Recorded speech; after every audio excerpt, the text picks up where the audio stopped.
Tehrani here with TMC at CES 2012. We're in the Ford booth with Ryan McGee. Ryan, how are you? Great, thanks.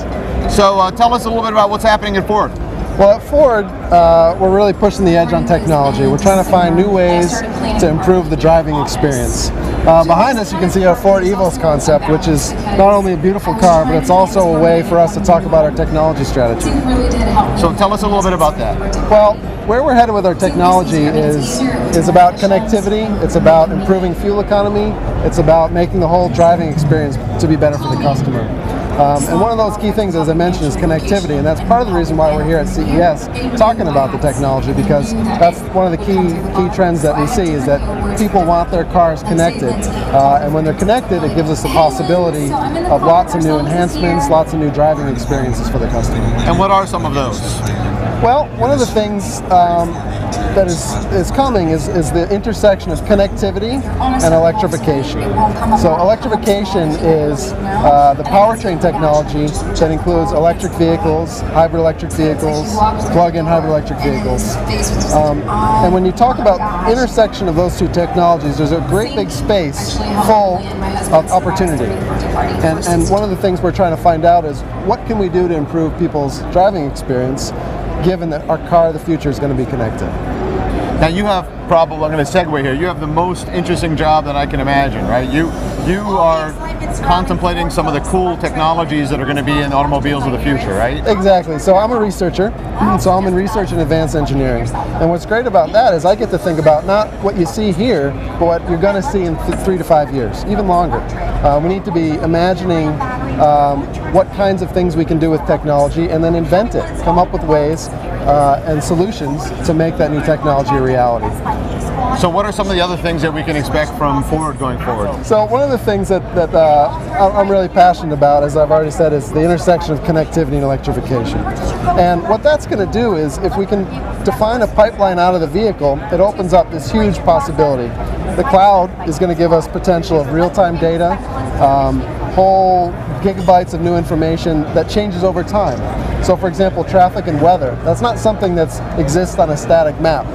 That changes with time. The other thing is the cloud is a large-scale computation resource that maybe we can tap into. And using those together with, for example, a plug-in hybrid, we can provide new technology, like for example, ways to use the energy in your car in a more efficient and a more smart way. And you also, we talked about it a little bit off camera, you have infinite information. You have traffic data, you have crime data, you have accident data, you've got school bus data. All of this data can be used to assist drivers to avoid potential accidents, avoid areas where there are crime. Maybe you don't want to park your car in a place where it's the highest break-in point in the entire city, right? Maybe that's not a good spot for you, and maybe a little warning will go off. I mean, just when you start to think about it, all of this analytics that is being done right now on this big data that lives in the cloud can really make driving experiences more efficient, more pleasurable. It's true, it's true. And I mean, clearly from just talking with you, you can imagine all the possibilities. So we have one example here that we're going to talk about related to the way we use energy in the car to improve the driving experience. Well, like you said, the sky's the limit. And as a researcher, we need to be thinking about all those different ways that people can use their car. So Ryan, what do we have here? So, as I mentioned before, one of the key things that we need to do is to make the car work for you.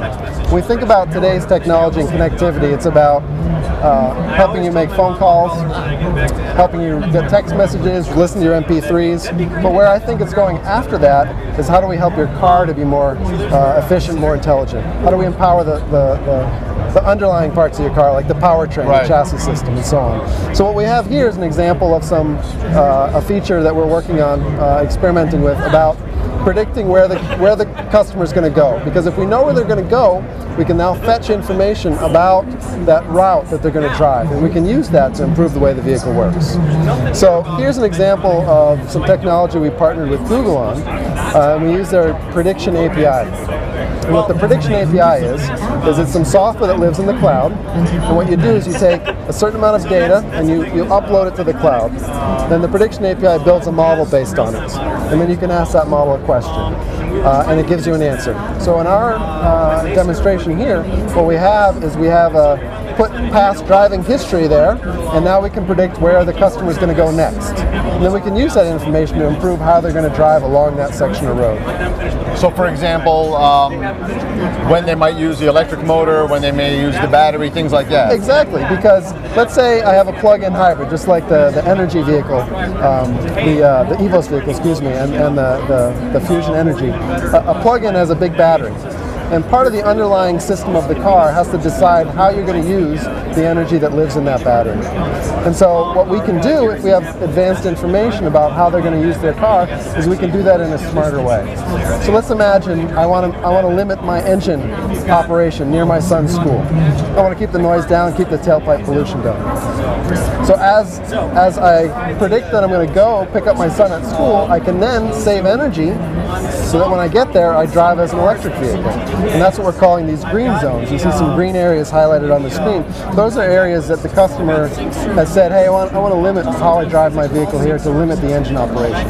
And the prediction technology and the cloud come together to really make that happen. The other thing I want to say is this isn't vaporware. Although it's research, we do have a prototype that we drive around and test it out. It is functioning in a demonstration environment. It's very exciting. I can't wait to see it in the real world. Yeah, me too. So thanks a lot, Ryan. Sure. Great. Thank you.